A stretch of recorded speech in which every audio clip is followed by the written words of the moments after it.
Om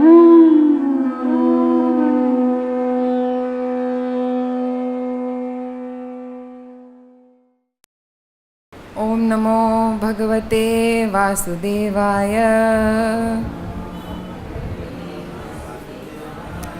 Om Namo Bhagavate Vasudevaya. Om Namo Bhagavate Vasudevaya. Narayanam Namaskritya Naram Chaiva Narottamam Devim Saraswatim Vyasam Tato Jayam Udirayet Nashta Prayeshu Bhadreshu Nityam Bhagavata Sevaya Bhagavati Uttama Shloke Bhakti Bhavati Naishtiki. So, okay, those who have the Bhagavad-Gita. So, we'll start chapter 4 entitled Transcendental Knowledge, verse 25. Devam eva pare yagyam yoginah paryupasate Brahmagnav pare yagyam yajnaivopajuhvati. Devam, in worshipping the demigods. Eva, like this. Apare, some others. Yagyam, sacrifices. Yogina, mystics. Paryupasate, worship perfectly. Brahma, of the absolute truth. Agno, in the fire. Apare, others. Yagyam, sacrifice. Yagyena, by sacrifice. Eva, thus. Upajuhvati, offer. Some yogis perfectly worship the demigods by offering different sacrifices to them, and some of them offer sacrifices in the fire of the Supreme Brahman.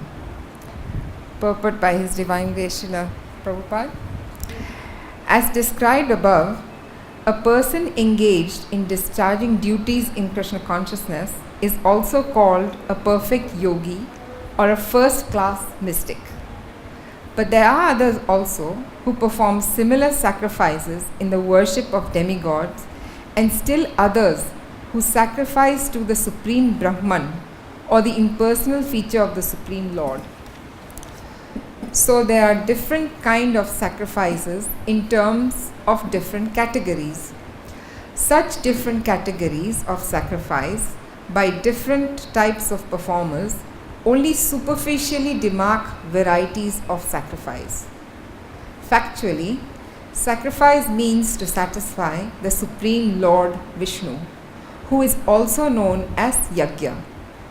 All the different varieties of sacrifice can be placed within two primary divisions, namely sacrifice of worldly possessions and sacrifice in pursuit of transcendental knowledge.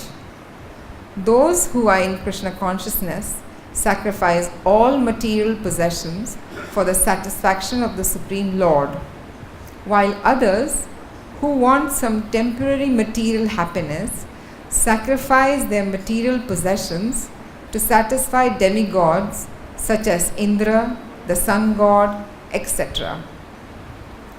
And others who are impersonalists sacrifice their identity by merging into the existence of the impersonal Brahman.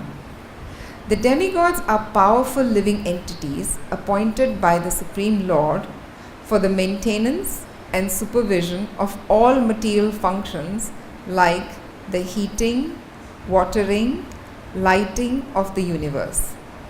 Those who are interested in material benefits worship the demigods by various sacrifices according to the Vedic rituals. They are called Bahva Ishwarvadi, or believers in many gods.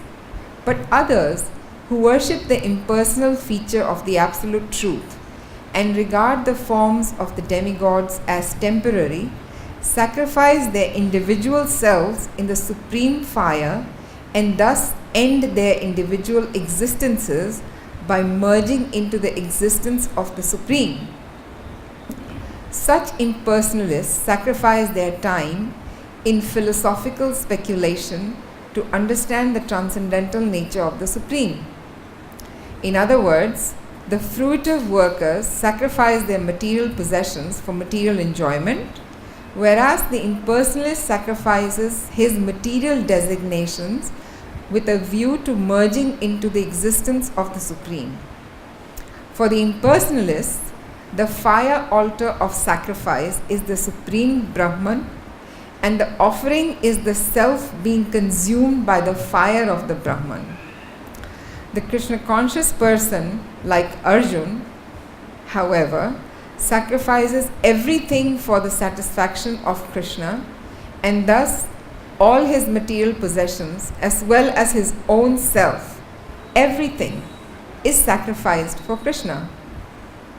Thus, he is the first class yogi, but he does not lose his individual existence. So, Om Ajnanati Mirandasya Jnananjana Shalakaya Chakshur Unmilitam Yena Tasmai Shri Gurave Namaha Shri Chaitanya Manobhishtam Sthapitam Yena Bhutale Swayam Rupa Kada Mahyam Dadati Swapadantikam Vandeham Shri Guru Shri Yuta Padakamalam Shri Gurun Vaishnavamscha Shri Rupam Sagajatam Sahagana Raghunathanvitam Tvam Sajivam Sadvaitam Savadhutam Parijana Sahitam Krishna Chaitanya Devam Shri Radha Krishna Padan Sahagana Lalita Shri Vishakhan Vitamscha. He Krishna Karuna Sindhu Deen Bandhu Jagatpate Gopesha Gopika Kanta Shri Radha Kanta Namostute Tapta Kanchana Gaurangi Radhe Vrindavaneshwari Vrishabhanu Sute Devi Pranamami Hari Priye Vancha Kalpatarubhyascha Kripa Sindhubhyevacha Patitanam Pavanebhyo Vaishnavebhyo Namo Namaha. Shri Krishna Chaitanya Prabhu Nityananda Shri Advaita Gadadhar Shivasadi Shri Gaura Bhaktivinoda Hare Krishna Krishna Krishna Hare Hare Hare Ram Ram Ram Hare Hare. I'll just leave the translation once more. Some yogis perfectly worship the demigods by offering different sacrifices to them, and some of them offer sacrifices in the fire of the Supreme Brahman. So this chapter is titled Transcendental Knowledge. Of course, the entire Bhagavad-Gita is transcendental knowledge, but this specifically is titled so because Krishna here talks about the knowledge of the soul and of God himself, and the relationship between the soul and himself. Because in the previous chapter, which is chapter 3 called Karma Yoga, he has spoken about karma, which may seem from an outside view a kind of a material activity, because we talk about action, the results of action, inaction, and the results of that. So that's why then this chapter is called Transcendental Knowledge, because it deals with Krishna and the Jiva. Now in the previous verse here, Krishna says that one who is fully absorbed in Krishna consciousness is sure to attain the supreme abode, right? Because of his full contribution to the spiritual activities. So a natural question then would be, so what about those who are not 100%, who are not completely Krishna consciousness, or who don't completely worship Krishna? What about those who perhaps worship the demigods completely? So Krishna, anticipating this question, already then speaks the verse that we're talking about. And he says, there are yogis who will worship the demigods perfectly, and there are those who will worship the Supreme Brahman in order to relinquish their identity, in order to merge with the Brahman. So in this verse also, Srila Vishwanath Chakravarti Thakur translates Devam as Prabhupada does here, in worshipping the demigods. So he says worshipping the demigods are like worshipping Indra or the sun god or other Lord Shiva, Lord Brahma and the likes like that. So Devam Yagyam then means where the demigods are the subject of worship.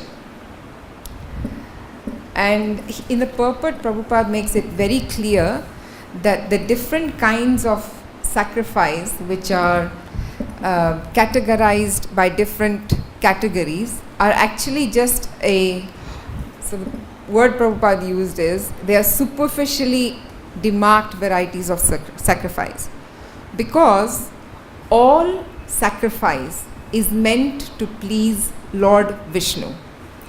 And later on also in the Gita, Krishna tells Arjun that actually those who worship the demigods are alpa medhasam, so those who have little intelligence.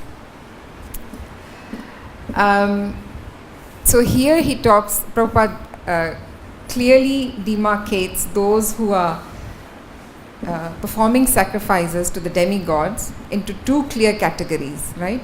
One who give up their material possessions, and one who give up their individual identity to merge with the Supreme Brahman. And within those who sacrifice their material possessions as well, there's a further two categories of those who sacrifice material possessions for Krishna in order to please him, and those who sacrifice material possessions to please the demigods in order to get something from them. So the point also to note here is that demigod worship can only give you something that is temporary, because the demigod themselves have a temporary existence. They are not eternal. So if they are not eternal, how can they give you something that is eternal? So I think in our vision, temporary in our vision is perhaps for the duration of our lives, what we think. And we think anything that comes and goes in front of us within our vision is temporary. But when Krishna talks about temporary, it's continuing to exist within the material world. So it's a long time. And when Indra or other demigods grant us something, that is also then it's for a short period of time. So you can imagine there are 14 Indras in one day of Manu. And likewise there are 14 Manus in one day of Brahma. Brahma's one day is made up of the entire creation, the maintenance, and then the destruction. So when Brahma's night comes, everything is destroyed. And then when Brahma's day comes again, there's creation. So for us as living entities human beings who have a lifespan of perhaps 100 years, this seems almost eternal when we talk about, a day of Brahma. But it isn't. It comes to an end also, right? So when living entities, when human beings who have a higher intelligence want something and they go to the demigods, Krishna says they are alpa medhasam. Why does he say that? Because he would be giving them the same thing that the demigods are giving. So why are those who go to the demigods alpa medhasam? The reason is because when the demigods grant you your wish, they are simply delivering what you asked for in return of what you give them. So it's almost like going to a shop. I can go to, the lassi wala in front of our temple and say, I want a lassi. I pay him 30 rupees, he gives me the lassi. Now, he doesn't know that I have a cold, and perhaps lassi is not the best thing for me. But he's simply going to give it to me because I have paid a price for it. But if we go to Krishna, Krishna knows that I have a cold, and in that condition, lassi is not good for me. So even if I say to Krishna, Krishna, here's 30 rupees, I want lassi, and I'm his devotee, he won't give me the lassi because he knows that will aggravate my health condition even more, and that will cause me more suffering. So that is why Vyasdev, in the second canto of the Bhagavatam, third chapter, the chapter titled Pure Devotional Service, very aptly titled, he says, Akamo sarva kamo va moksha kama udharadhi tivrena bhakti yogena yajeta purusham param. So he says, a person who has broader intelligence, udaradhi, whether he be full of material desires, without any material desires, akama, or desiring liberation, moksha, must by all means worship the whole Supreme Personality of Godhead. So why does he say that? Because I heard a very beautiful explanation of Suhridam Sarva Bhutanam by His Holiness Radha Govind Maharaj. So Maharaj explained that Krishna is Suhridam. He is the well-wisher of who? Of Sarva Bhutanam. Not one person, not two person, not a particular living entity, Sarva Bhutanam.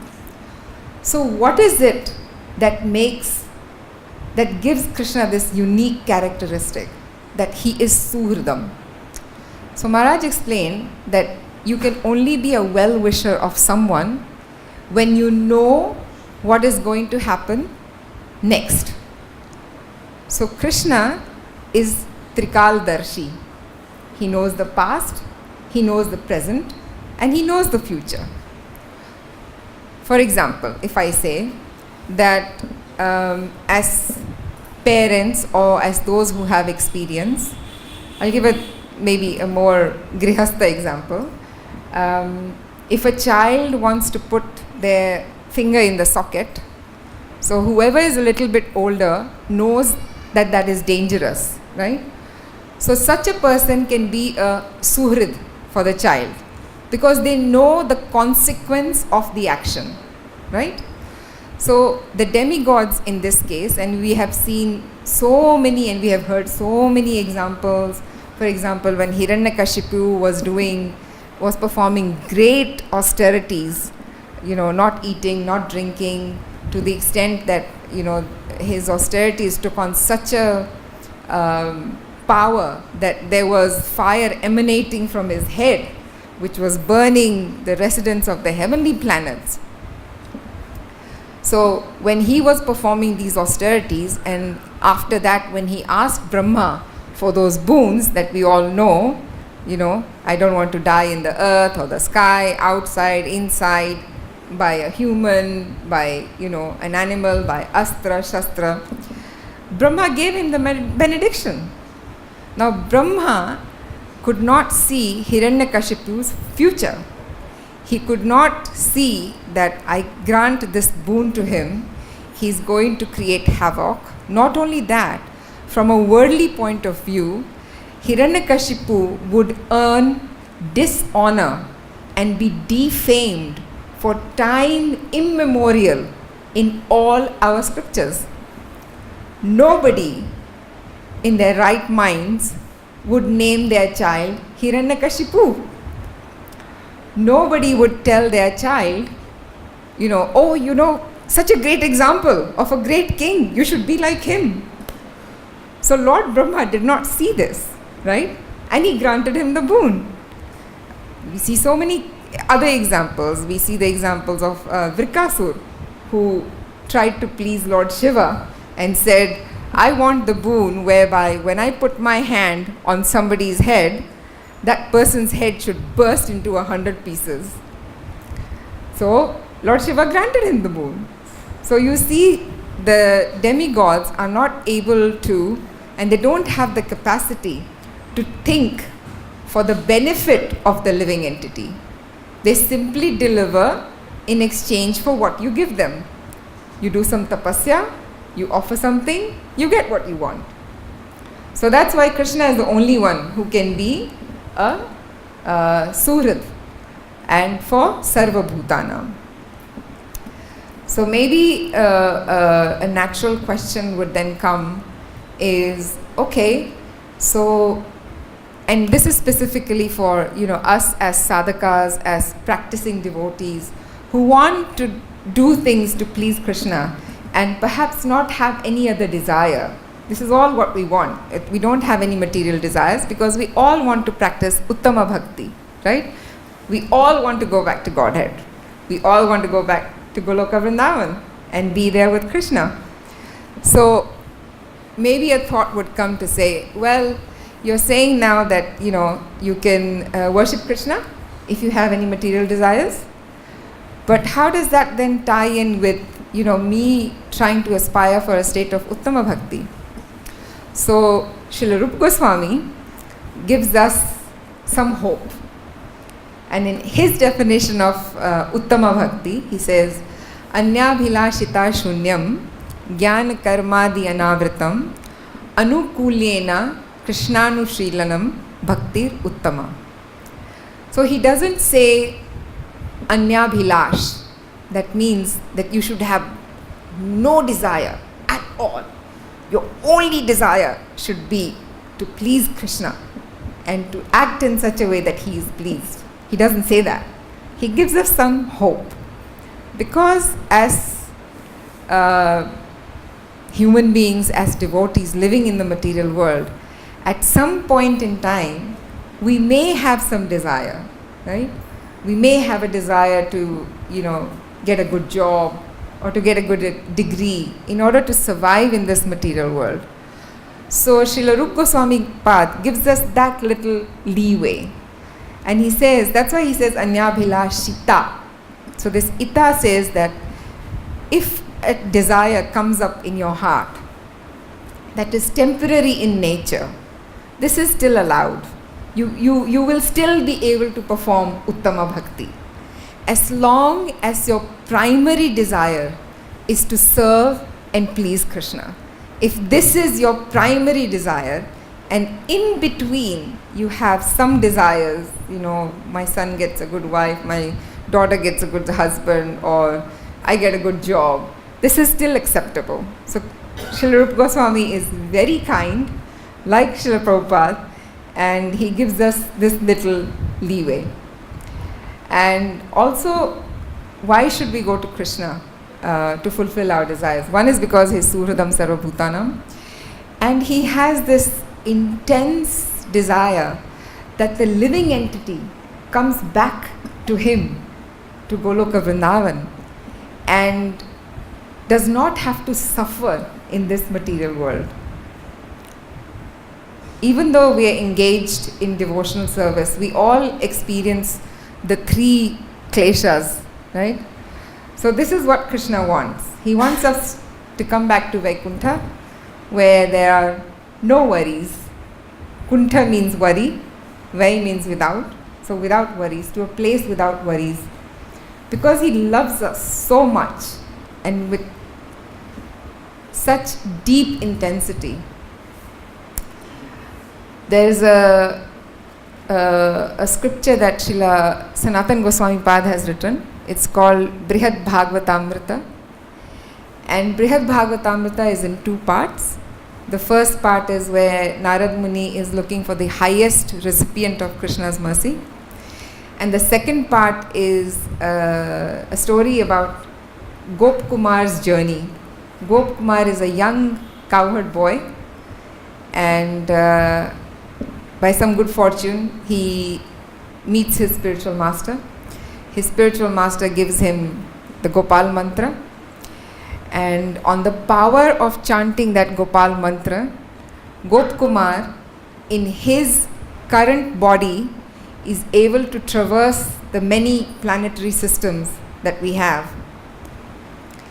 And as he journeys through all these planetary systems, he's constantly searching for his Ishtadev. And he has this picture of his Ishtadev. He's a young cowherd boy who has the complexion of a rain-filled cloud, and he has a peacock feather, and he's wearing a yellow dhoti, and he has a flute in his hands. So, no prizes for guessing who this is. But anybody want to say who this is? Krishna. Exactly. So anyway, he travels through these different planets, and in each planet he feels a little bit more happier, some more happiness than the previous one. But after some time in each planet, he doesn't find his Ishtadev. So he's still unsatisfied. There's something missing in his heart. So he goes through all the planets, Janlok, Maharlok, Taplok, Satyalok, and then he goes to Vaikuntha. When he arrives in Vaikuntha, he has darshan of Lord Vishnu. And Lord Vishnu has some semblance to Krishna. The complexion is the same, the pitambar is the same, the peacock feather is missing, Lord Vishnu has 4 arms, and the flute is missing. But somehow he feels that, oh, maybe this is what I was looking for. And when Lord Vishnu sees him, and Lord Vishnu is only an expansion of Krishna. So you can imagine, so when Lord Vishnu sees him, he says, oh, Gop Kumar, I'm so happy to see you. I waited so many of your lifetimes for you to come here. And now you finally come, And he says, in every life form that you took, I kept hoping against hope that maybe in this lifetime you would turn towards me. Maybe in this lifetime you would turn towards me. Maybe in this one.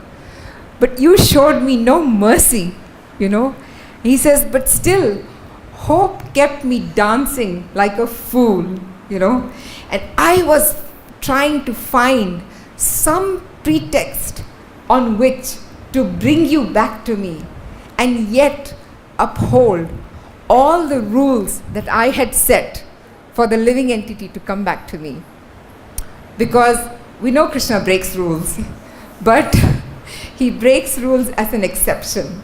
That cannot be the norm, right? He can't break the rule for every living entity. So just like in the chapter 4 and verse 11, he says, one of the rules he has set is, Ye yatha mam prapadyante tams tathaiva bhajami aham. So as one surrenders to me, I'll reward him. So if we don't look towards him, if we don't move towards him, if we don't try to inquire about him, then he's bound by his words. He can't make that exception for everybody, right? So then Lord Vishnu says, then ultimately, I decided I had to take the form of your spiritual master and come and get you. So that is what he does. And that is how,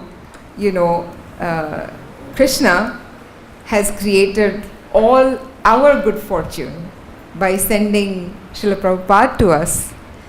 And Srila Prabhupada, being the embodiment of that compassion and that mercy that Krishna has, and being his dedicated servant and ambassador, really wanted to fulfill Krishna's desire, so that the desire, Krishna's desire that all the living entities come back to him is fulfilled.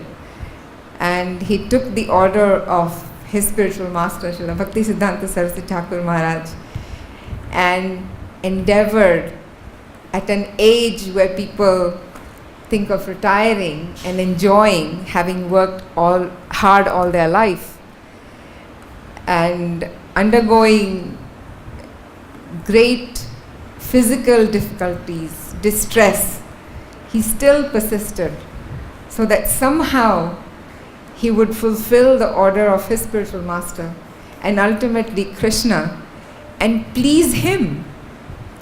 So all the difficulties that he underwent, all the tapasya and the penances that he took was not for any glory for himself.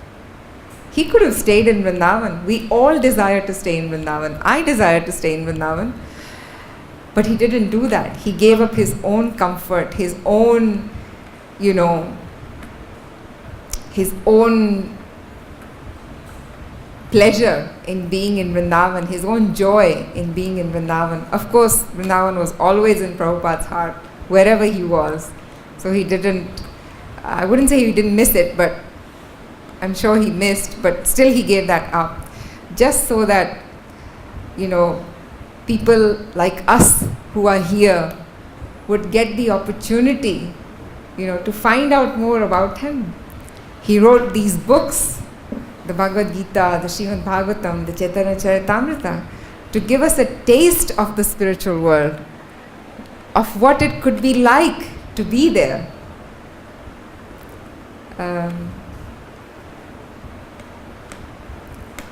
And I'm ever grateful and will be eternally grateful for this opportunity, for this window of time that Srila Prabhupada has created for us to develop this desire somehow that we go back to the spiritual world. So just to recap again, it's this verse talks about those who are perhaps not perfect in Krishna consciousness, but still gives us some hope that even if you're not and you have some desire, you're still okay. You can still perform Uttama Bhakti. You will still be able to do it. So thank you very much to everybody for coming and listening and encouraging me. If there are any questions or comments. Yes, Prabhu. Yeah.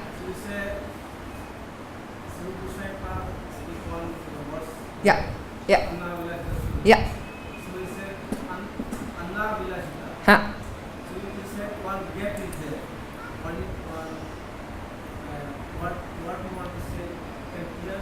Yeah.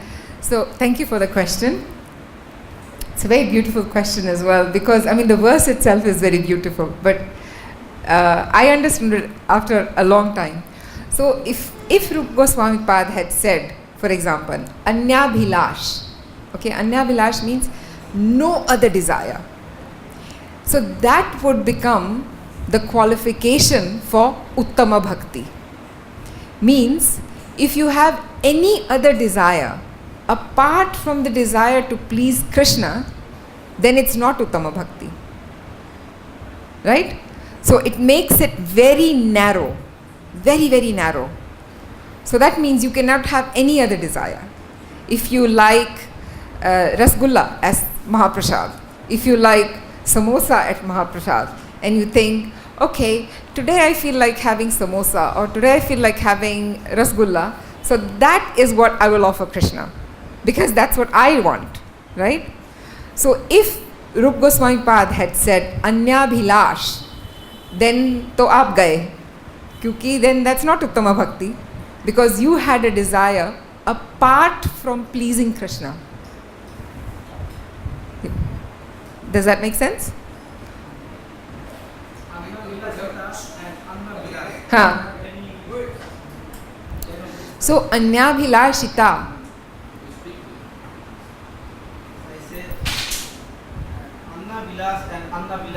Huh. What is the difference? So the difference is Anya Bhilash means no other desire apart from pleasing Krishna. No other desire. Ita means you can have some desire for yourself at some point in time, but that should not be your primary state of consciousness. Your primary state of consciousness, as long as it is that my endeavors are to please Krishna, right? to serve him, so that it pleases him. If this is your primary desire, and in between, if you have another desire, like if you're, I don't know, if you're a Namhat devotee and you want to do deity worship, but because that's what you like, that's what you want to do, and that is how you want to please Krishna, this is okay. Or if you're living in the temple and you think, if I had some money or if I had an office of my own, I would be able to do that much better. So having an office of your own is to facilitate yourself, right? Perhaps have an air conditioner in there, then it's not so hot. So that's a desire for yourself. So that's the ita. So Rupa Goswami says, even if you have this, because this desire is temporary, it's not permanent, so you're still a candidate for Uttama Bhakti. You can still do it. Does that help? Okay, thank you. Yes, Hare Krishna. Hare Krishna. Yes, you were speaking that nobody likes to hear the name of our demons, or nobody likes to keep the name of demons. Yeah. But here we see in the morning we chant Mangala Arati. Yeah. Mangalacharan. Yeah. In that we chant the name of Ravana, we chant the name of Hiranyakshipu, we chant the name of Kamsa. Yeah. So we are glorifying them because of Krishna. So is that your question? Yes. That we are glorifying them? We are glorifying, because every day morning we are chanting the names of Yeah. these demons. Yeah. With Krishna. So anything coming with Krishna, so they get a purification and Krishna liberated them. Yes. So you see how Prabhupada also allowed us to chant the names of Ravana and Kansa and this one. Okay. So when you chant the name of Ravan, for example, the word there is Ravan Anantakara. It's not Jai Ravan. It's Ravan Anantakara. So that's a Leela pastime. That is the Leela of Sri Ram, where he is being glorified as one who destroyed Ravan, as one who killed Ravan. So that's a Leela pastime of Krishna. So we're not glorifying Ravan in that. When we say Kansa Nisudan, he killed Kans. So that Leela, and why did he kill Kans? Again, Paritranaya Sadhunam Vinashaya Chatushkritam. So it ties in with the principles of the Gita, it ties in with the Leela. So we're glorifying Krishna. We're not glorifying the demon himself or herself. Putana Ghatana. When we say Putana Ghatana, we're not glorifying Putana in any way at all. We're glorifying Krishna, that he did that to give pleasure to his devotees, so that those pastimes somehow have an impression in our mind to show his magnanimity, to show his kindness also. So when he killed Putana as well, he gave her the position of a nurse, of a dhatri in the spiritual world. So when we say Putana Ghatana, we are remembering Krishna's quality of being compassionate, of being so magnanimous, that even though this asadhavi, that is how Shukdev Goswami describes her, even though this asadhavi came with the intention of killing him, but because she rendered some small service and offered her milk to him, he gave her such a great destination. So when we remember, when Krishna's names are in relation to the demons, we remember his quality of compassion and magnanimity. Is that okay? Does that? Yeah, that's okay, but still we are chanting the names of those demons every day. Yeah. We are, but because it's not in isolation, because it's connected with Krishna and his pastime, then that's okay. I was saying that these names are to glorify Krishna. We are glorifying Krishna through their names. Yeah, through the Leela pastimes. Yes. Thank you. Thank you, Prabhu. Any other comments or questions or statements or?